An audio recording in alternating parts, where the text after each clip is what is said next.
అదే కాదు, వేకుజామున హరినాథ సంకల్పంతో హరిదాసు ప్రతిరోజు ఈ 1 మంత్ వేకుజామున ప్రతి ఇంటికి వెళ్ళి ప్రజలకు చెప్తాడేమో కథలో. ప్లీజ్ కామెంట్స్ తగ్గించాలి, బాయ్స్ కామెంట్స్ తగ్గించి గర్ల్స్ డిస్టర్బ్ అవుతున్నారు. Please don't comment. 1 second I will write start.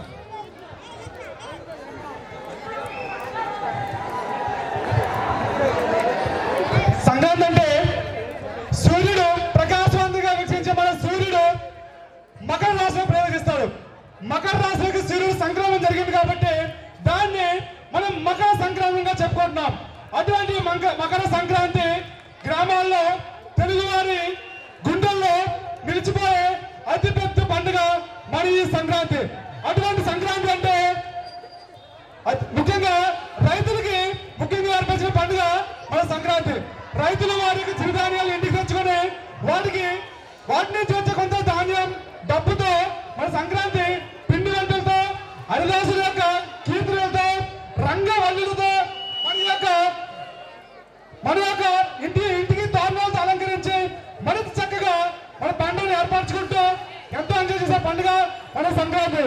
కనుక అటువంటి సంక్రాంతి పండుగ ఇచ్చేసినటువంటి